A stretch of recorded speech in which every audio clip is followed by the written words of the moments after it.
morning, guys. It's a beautiful day today and we're out here at Birdsville Park, and today we're going to be reviewing the Aliexpress 15-watt solar panel.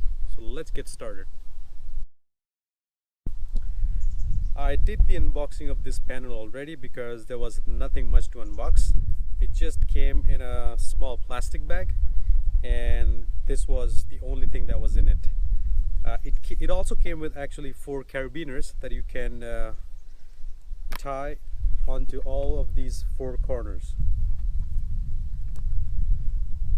So this is a flexible trifold panel, and as you guys can see, it's got the traditional honeycomb ETFE coating, and yeah, there is nothing much to it. You cannot see any wires, so they're fairly tucked in. So this panel retails for $26.99 on Aliexpress and $20.49 on Alibaba.com. So I purchased 2 of these when they were on sale last October, and I haven't really had a chance to test them out yet. So today is a beautiful day. It's roughly 21 degrees and the sun is fairly high in the sky. I think the time is roughly about 10:30 a.m. in the morning.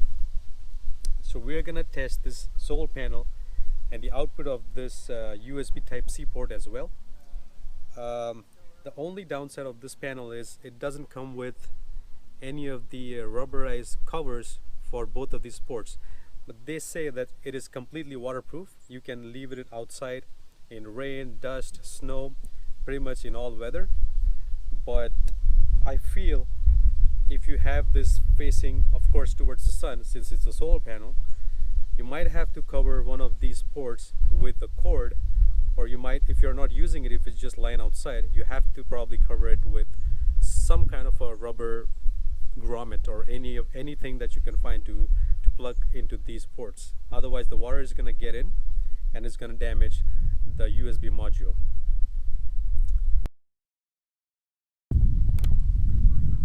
So on the back you get this little USB module, and it's got a Type-C and a Type-A. So they suggest that you plug in into Type-C for fast charging up to 15 watts, which I don't really think this little panel is going to provide, but we're going to test it anyway. The USB Type-A is rated for fast charge as well, but the minimum it can provide is 2.4 amps.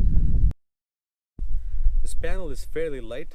I think they say it's about 200 grams, but it feels a little bit flimsy and light. But as long as it works, light is good. So I have this panel unfolded, and it's not really at an optimal angle, but I'm gonna just lay this flat just for you guys to see if this panel really works, because in real world conditions you don't want to be chasing the sun. You just want to leave this outside and forget about it. So I'm gonna just try to lay it flat and plug my phone in. I have a Galaxy Z Fold 4 here, and this phone has 4500 milliamp hours of battery, which is fairly standard in Android phones, and the current battery percentage is at, I don't know if you can see, it's at 15% right now. And we're gonna leave this outside for a couple hours since it's quite sunny out today, so we shouldn't be having any problems to get a full charge out of this panel since it's rated for about 15 watts. So I'm gonna plug this in the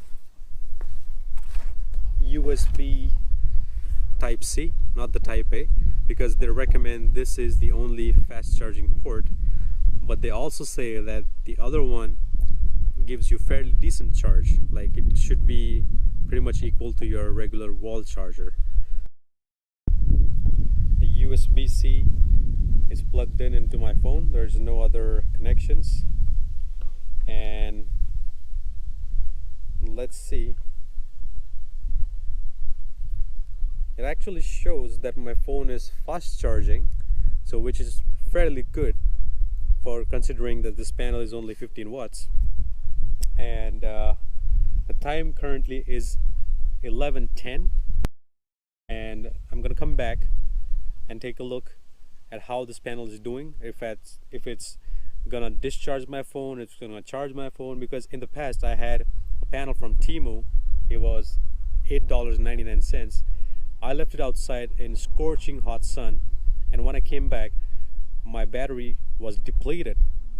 From 50% it went down to about 5% in like 2.5 hours, because I think that panel does not have a diode, a bypass diode, or some kind of a diode to protect reverse charging, because this phone can reverse charge other devices through the type C. So I think it was pushing the charge from the phone into my other solar panel.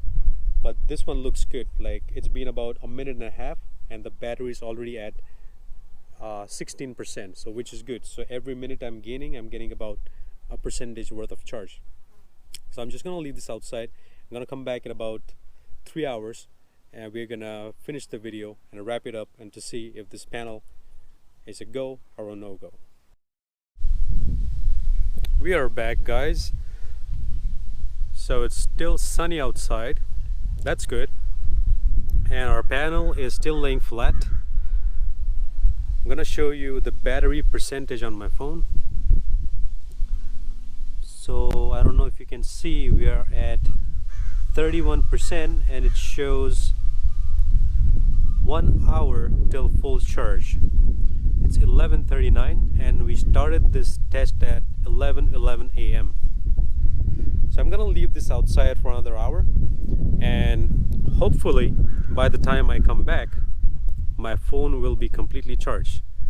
So far it looks good, and I'm really impressed with the price point and the functionality of this panel.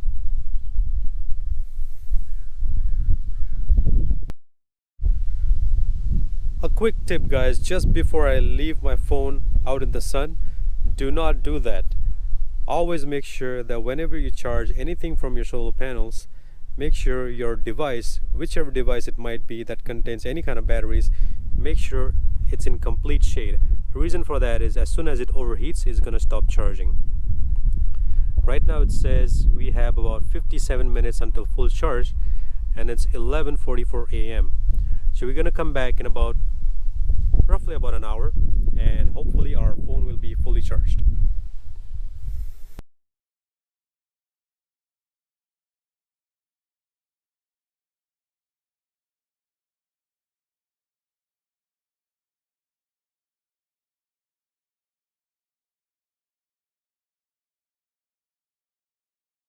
Welcome back.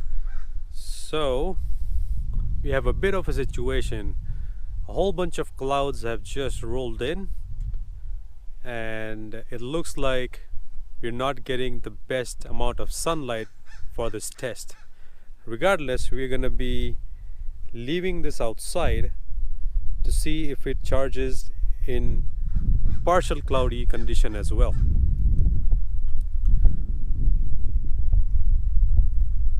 So we are currently at 12:07 and we are sitting at 46%. It says about 52 minutes until full charge. So we're gonna come back in about 50-55 minutes and hopefully we'll get some of the clouds cleared out. Good afternoon, guys. We are back. The sun is out completely and our phone is currently sitting at 100% and it's 1:55. So it took roughly about 1 hour and 50 minutes for us to get a full charge on our cell phone. One final test, guys. We are going to drown this panel in water and see if it disconnects or has any kind of electrical short. So I'm gonna pour this bottle of water on these panels all the way around, and hopefully it'll still produce power.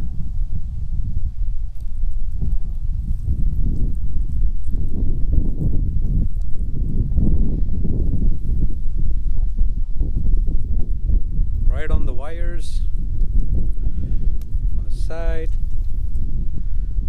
and pretty much this thing is drowned.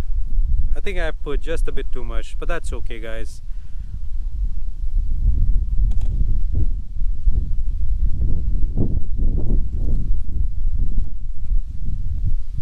So water is all the way to the back, into the port. Not all of it, but some of it.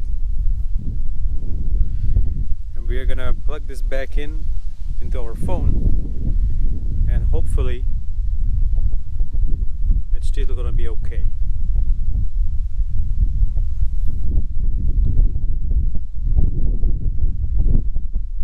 As it says, it's fully charged, and that means we are still good.